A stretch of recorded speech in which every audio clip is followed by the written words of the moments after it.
എന്റെ പൊന്നു മക്കളെ, ഞാൻ വന്നേ ഇന്നാ പിടി വീഡിയോ. സാറ്റർഡേ നൈറ്റ് ആണ് ഇന്നത്തെ പടം. അതേതാടാ ആ അപരാധം? നമ്മുടെ സ്വന്തം റോഷൻ ആൻഡ്രൂസ് സർ കൊറിയക്കാർക്ക് വേണ്ടി ഉണ്ടാക്കിയ മലയാളം പടം. കൊറിയയില് നമ്മൾ പോകുമ്പോ കൊറിയയില് അവിടെ ക്രിറ്റിസിസം എന്നുള്ള സാധനം ഇല്ല. ക്രിറ്റിസിസം ഉള്ള ഇവിടെ മാത്രം. എന്ന് വെച്ചാൽ പടം ഒരു ഊളപ്പടമായതുകൊണ്ടല്ല, പടം കണ്ടവർ അത് ഊളപ്പടമാണെന്ന് പറഞ്ഞതാണ് പടം പൊട്ടാൻ കാരണമെന്ന്. സാറ്റർഡേ നൈറ്റ് എന്ന് പടത്തിന് പേരിടാൻ കാരണം ഫ്രൈഡേ പടം ഇറങ്ങി സാറ്റർഡേ നൈറ്റ് തിയേറ്ററിൽ നിന്ന് പടം ഒലിച്ചു പോകുമെന്ന് സംവിധായകൻ മുൻകൂട്ടി കണ്ടിരുന്നു.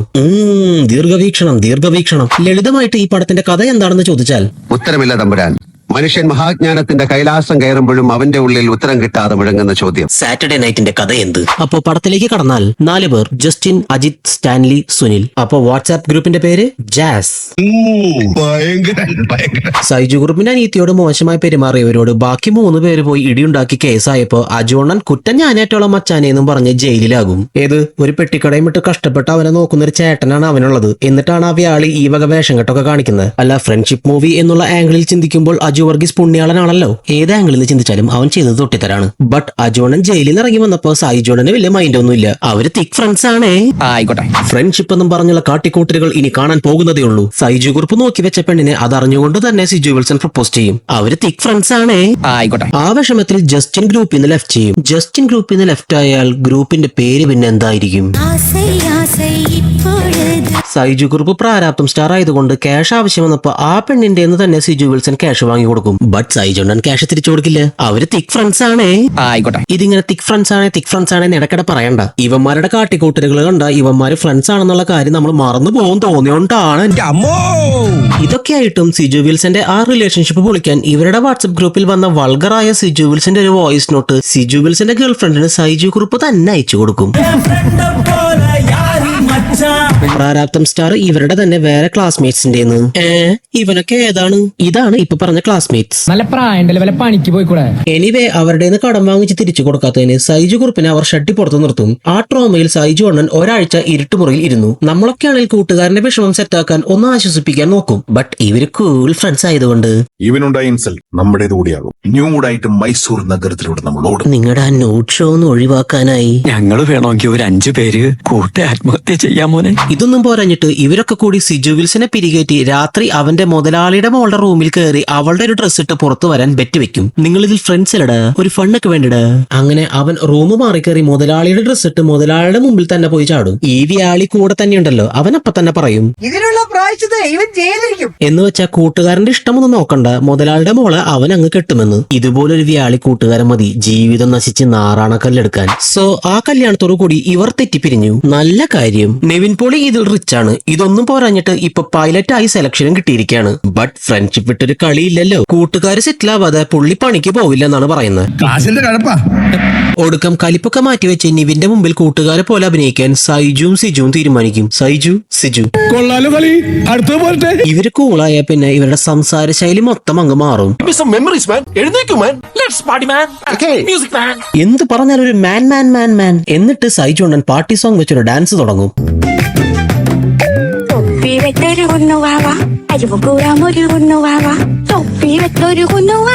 എന്നിട്ട് ഇവന്മാര് പബ്ബിൽ പോയി മറ്റേ ഗ്യാങ്ങിലെ ഒരുത്തൻ ഗേൾഫ്രണ്ടായി ഡാൻസ് കളിക്കുന്നതിന്റെ ഇടയില് ഈ വ്യാളി കുഞ്ഞ് അജു വർഗീസിന് അവിടെ നല്ല കിണ്ണ് കിട്ടും. ഒരു കുഴപ്പമില്ല, സന്തോഷമുള്ള മക്കളെ, സന്തോഷായി. നിവിൻ പോളിയെ ആൾക്കാരെ പിടിച്ചു വെക്കും. ബട്ട് ദീസ് 2 ഗൈസ് അങ്ങനെ 3 ഡേയ്സിന് വേണ്ടി പ്ലാൻ ചെയ്ത വെക്കേഷൻ മുഴുവനാക്കാതെ തല്ലിപ്പിരിഞ്ഞ ദേഷ്യത്തിൽ അജു അണ്ണൻ ഏതോ ഒരു ടോയ്ലറ്റിൽ കയറി വാതിലടയ്ക്കും. അല്ലേലും കൂടുതൽ ബോയ്സും സമാധാനം തേടിപ്പോകുന്ന ഏറ്റവും nearby and cheapest getaway vacation spot.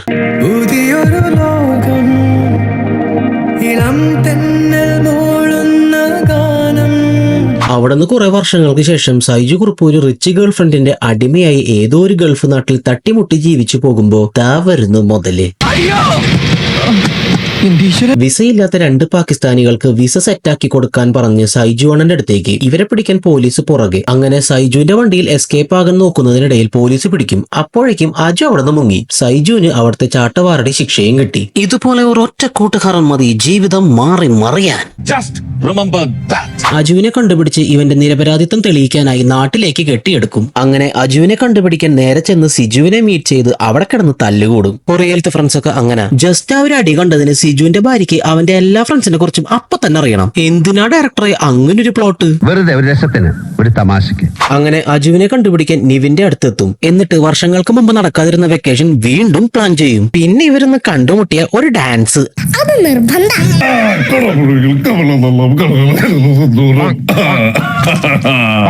അപ്പോ നിവിന്റെ ജീവിതാഭിലാഷം എന്താന്ന് വെച്ചാ പണ്ട് അജുവിനെ ബാറിൽ വെച്ച് തല്ലിയവരുടെ അടുത്തേക്ക് ഒരു ടേപ്പ് റെക്കോർഡറും തൂക്കിട്ട് ചെന്ന് അവരുടെ സോറി റെക്കോർഡ് ചെയ്ത് വാങ്ങി അജുവിനെ കേൾപ്പിക്കണം. വർഷങ്ങൾക്ക് മുമ്പ് കൂട്ടുകാരനെ തല്ലിയവരിൽ നിന്നും സോറി പറയിപ്പിക്കുന്ന ഒരു കഥ, അതും 2022. അങ്ങനെ ആദ്യത്തെ സോറി വാങ്ങി തിരിച്ചു പോകുമ്പോ അവിടെ ഉണ്ടാക്കിയ അലമ്പിൽ ചരിത്ര പ്രാധാന്യമുള്ള ഒരു പ്രതിമയ്ക്ക് തീ പിടിക്കും. അത് വലിയൊരു പോലീസ് കേസാകും. ബട്ട് നിവിൻ പണ്ട് അജു കയറി ഒളിച്ചിരുന്ന ടോയ്ലറ്റിലേക്ക് പോയി അജു പുറത്തു വരുമെന്ന് കരുതി സോറി കേൾപ്പിക്കും.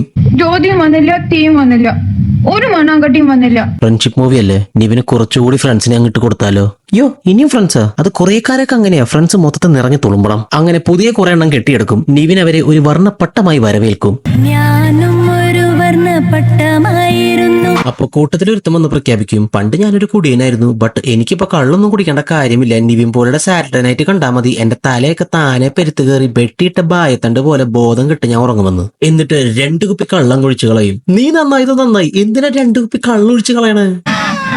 അപ്പൊ സംഭവം എന്താന്ന് വെച്ചാൽ ഇവരൊക്കെ ഡ്രഗ്സ് അടിച്ച് കിളി പോയി ഡി അഡിക്ഷൻ സെന്ററിൽ നിന്ന് എല്ലാം ഓക്കെ ആയി വന്നവരാ, നിവിൻ അടക്കം. അല്ല, അവന്റെ കിളി പാറിയതാണെന്ന് ഇത്രയും കോപ്രായം കാട്ടിട്ട് നിങ്ങൾക്ക് മനസ്സിലായില്ല അല്ലേ? എന്നിട്ട് നിവിൻ അടുത്ത സോറി മേടിക്കാൻ പോകും. ഓൾറെഡി ഇവന്റെ കിളി പാറിയതാണെന്ന് ഇവർക്കറിയാം. പക്ഷെ അതാലോചിച്ച് നിന്നാൽ കഥ മുന്നോട്ട് പോവില്ല. അതുകൊണ്ട് യവന്മാര് കൂടെ പോകും. യവന്മാര് നേരെ കയറി ചെന്ന് പണ്ടത്തെ ക്ലാസ്മേറ്റിന്റെ വായിൽ ബോള് തിരികെ സോറി ചോദിക്കും. അതിനിടയിലാണ് അവർക്ക് മനസ്സിലാവുക അവൻ മജിസ്ട്രേറ്റ് ആണെന്ന്. അപ്പൊ പുതന്മാർക്ക് ബോധോദയം വന്ന് ഇറങ്ങി ഓടും. അങ്ങനെ അടുത്ത കേസാകും. അപ്പോ നിവിന് ശരിക്കും എന്താ ഉണ്ടായെന്ന് വെച്ചാൽ പുള്ളിയുടെ ഗേൾഫ്രണ്ട് ആയിട്ട് എൻഗേജ്മെന്റ് നടക്കുന്നതിനിടയ്ക്ക് ഈ വധൂരി എത്തും. സബാഷ്, എൻഗേജ്മെന്റും കല്യാണവും ഗുദാഹുവ. വന്നതോ വന്നു, എന്നാ മിണ്ടാതിരുന്ന് എന്തേലും കഴിച്ചിട്ട് പോവുക. ബട്ട് അവന് വെറുപ്പിക്കാതിരിക്കാൻ പറ്റില്ലല്ലോ. അവൻ വളർന്നു വന്ന ജീവിത സാഹചര്യം അതുപോലെയാണല്ലോ. അവൻ വെറുപ്പിക്കൽ അങ്ങ് തുടങ്ങും. അങ്കിളല്ലേ ഏതോ വലിയ ബാങ്കിൽ നിന്ന് ലോൺ എടുത്ത്, അതോ ചെക്ക് കേസോ മറ്റോ? അവന്റെ കൂടെ കഴപ്പ് കാണിക്കാൻ നിവിനും. അവർ പിടിച്ച് അജുവിനെ പുറത്താക്കും. അവൻ കരഞ്ഞുകൊണ്ട് ഇറങ്ങിപ്പോകും. മിസ്റ്റർ സംവിധായകൻ, പണക്കാരുടെ വീട്ടിൽ നിന്നും പാവപ്പെട്ടവൻ പുറത്താക്കപ്പെട്ട് ആ ക്യാരക്ടറിന് സഹതാപം മേടിച്ചു കൊടുക്കുന്ന ആ ചീഞ്ഞൊട്ടിയ ഐഡിയയൊക്കെ കൊള്ളാം. ബട്ട് ഞങ്ങൾ വെറും ആണെന്ന് കരുതിയോ നീ? നല്ല കൂട്ടുകാരനെ മാത്രമല്ല, ഇതുപോലെ കൂടെ നിന്ന് പണി വാങ്ങി തരുന്ന ടോക്സിക് കൂട്ടുകാരനെ മനസ്സിലാക്കാനുള്ള ഇൻസൈറ്റ് അകക്കണ്ണ് അത് ഞങ്ങൾക്കുണ്ട്. ഇത്രയും നേരം അവനെ സഹിച്ചു നിന്ന ആ പെണ്ണിന്റെ വീട്ടുകാരോടാണ് ഞങ്ങൾക്ക് സഹതാപം. നിവിൻ എന്നിട്ട് എന്താ ഉണ്ടായെന്ന് അവളോട് ചോദിച്ചപ്പോ അവളുടെ ഡാഡി ജയിലിൽ കിടന്നതിനെ പറ്റിയൊക്കെയാണ് നിന്റെ കൂട്ടുകാരൻ എല്ലാവരുടെയും മുമ്പിൽ വെച്ചിട്ട് പറയണേ, അത് മോശമല്ലേ എന്ന് അവൾ തിരിച്ചു ചോദിച്ചപ്പോ ഇവൻ പറയാ, അവൻ അങ്ങനെയൊക്കെ പറയും. അവനത്ര ഫ്രീഡം തോന്നിയിട്ടാണ് ഞങ്ങൾ എല്ലാവരോടും അവൻ അങ്ങനെയാണ് സംസാരിക്കുന്നത്. കൂട്ടുകാരന് ചേർന്ന കൂട്ടുകാരൻ തന്നെ. അങ്ങനെ കല്യാണം മുടങ്ങും. ആ ഡിപ്രഷനിൽ ഏതോ മണ്ടയ്ക്ക് കയറി ഡ്രഗ്സ് അടിച്ച് കിറങ്ങി നിന്ന് അവിടെ നിന്ന് നേരെ തലയെ കുത്തി താഴോട്ടും. തലയിടിച്ച് വീണ ആഘാതത്തിൽ നിവിന്റെ മൈൻഡ് ഇവർ പണ്ട് പ്ലാൻ ചെയ്ത വെക്കേഷനിൽ സ്റ്റക്കായി നിൽക്കാണ്. അതാണ് അവൻ ഇപ്പോഴും ഈ വെക്കേഷൻ സോറി പറച്ചിൽ എന്നൊക്കെ പറഞ്ഞ് നടക്കുന്നത്. അങ്ങനെ സിനിമ ഒരു ജോണർ ഷിഫ്റ്റ് നടത്തിയിരിക്കുകയാണ്. എ സൈക്കോളജിക്കൽ ഫ്രണ്ട്ഷിപ്പ് അപരാധം. കൂട്ടുകാരന്റെ ഈ കഥയും മാനസിക പ്രശ്നവും അറിഞ്ഞപ്പോൾ ദുഃഖിതരായ ഈ കൂട്ടുകാർ അവനെ പിടിച്ച് പോലീസിൽ ഏൽപ്പിക്കും. എന്തുട്ടാ പറയുക?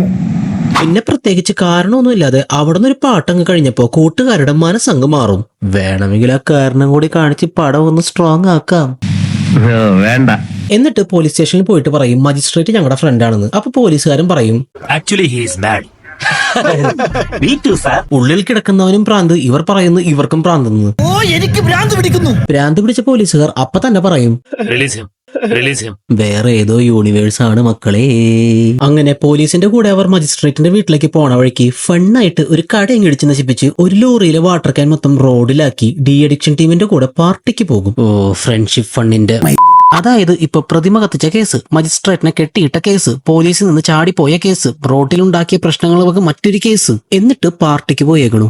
ഒരു പ്രത്യേക ജീവിതല്ലേ. അവരിപ്പോ ഫ്രീ മൈൻഡഡ് ആയിട്ടുള്ള ഫ്രീ ബേർഡ്സ് ആണല്ലോ. അത് നമ്മൾ എങ്ങനെ കാണിക്കും?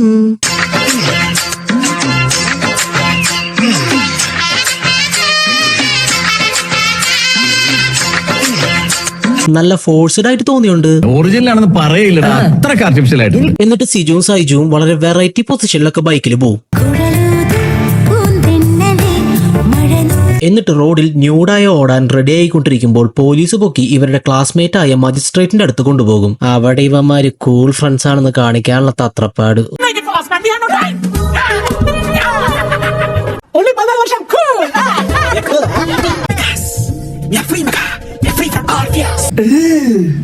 Brother, ഇനിയിപ്പോ മജിസ്ട്രേറ്റിന്റെ കാര്യം പ്രത്യേകം പറയണ്ടല്ലോ. ഇതുപോലൊരു ഫ്രണ്ട്ഷിപ്പ് ഇല്ലാതെ ഏതോ ഫാക്ടറിയിലെ യന്ത്രം പോലെ ജീവിക്കുക ആ പാവം. ഇങ്ങനത്തെ ഫ്രണ്ട്ഷിപ്പ് ബ്ലെസ്സിംഗ് ആണ്. അതെനിക്ക് ഇല്ലാതായി പോയി.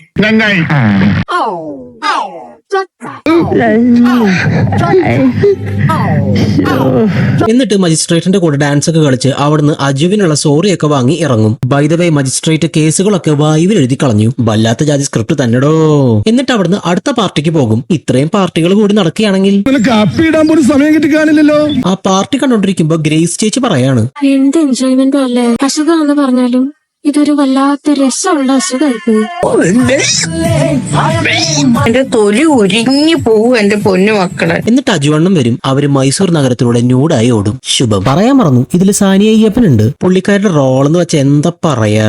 ഇയാൾ ഇതിന്റെ പിന്നാലെ വെറുതെ നടക്കുന്ന ഒരാളാണ്. ഈ പടം തിയേറ്ററിൽ നിന്ന് മുഴുവൻ കണ്ടു തീർത്ത മലയാളികളോട് എനിക്ക് പറയാനുള്ളത്,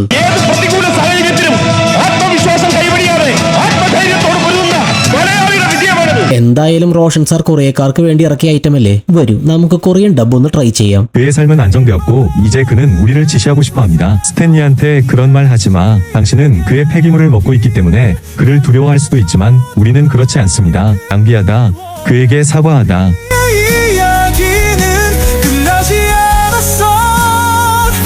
Bye.